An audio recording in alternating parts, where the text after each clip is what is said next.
Chapter 1. 1 year later.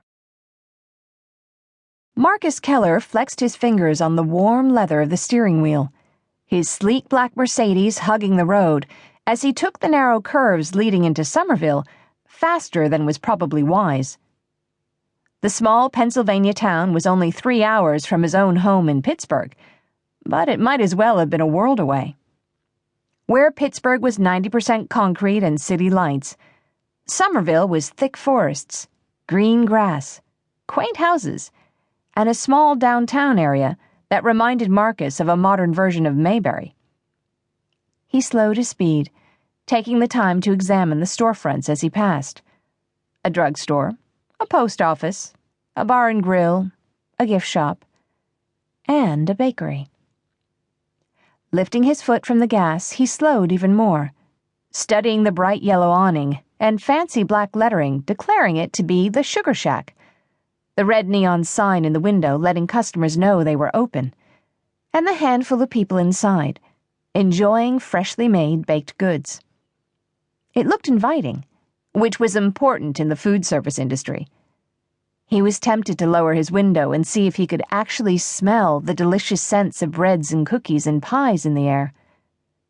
But there was more to running a successful business than a cute name and an attractive front window. And if he was going to put money into the Sugar Shack, he wanted to know it was a sound investment. At the corner, he took a left and continued down a side street, following the directions he'd been given to reach the offices of Blake and Fetzer, financial advisors. He'd worked with Brian Blake before, though never on an investment this far from home or this close to Blake's own offices. Still, the man had never steered him wrong, which made Marcus more willing to take time off work and make the long drive. A few blocks down the street, he noticed a lone woman walking quickly on 3-inch heels. Given the uneven pavement and pebbles littering the sidewalk, she wasn't having an easy time of it. She also seemed distracted, rooting around inside an oversized handbag rather than keeping her attention on where she was going. A niggle of something uncomfortable skated through his belly. She reminded him somehow of his ex-wife.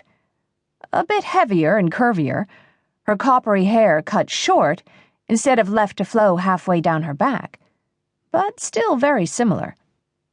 Especially the way she walked and dressed.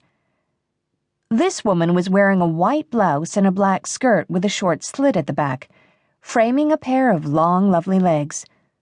No jacket, and no clunky accessories, which followed Vanessa's personal style to a T.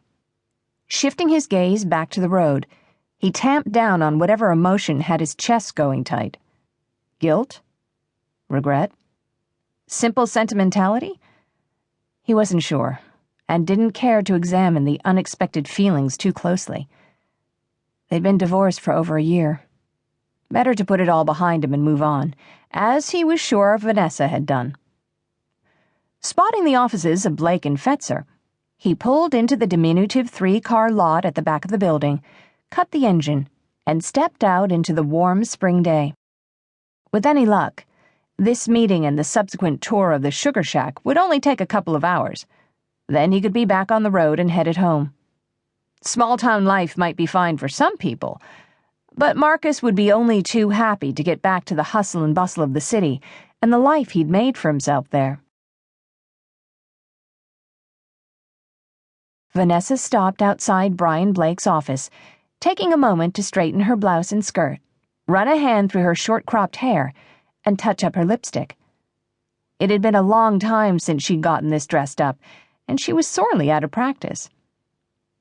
It didn't help, either, that all of the nicer clothes she'd acquired while being married to Marcus were now at least one size too small. That meant her top was a bit too snug across the chest. Her skirt was a good inch shorter than she would have liked, and darned if the waistband wasn't cutting off her circulation. Thankfully, the town of Somerville didn't require her to dress up this much, even for Sunday services. Otherwise, she may have had to invest in a new wardrobe. And given what a hard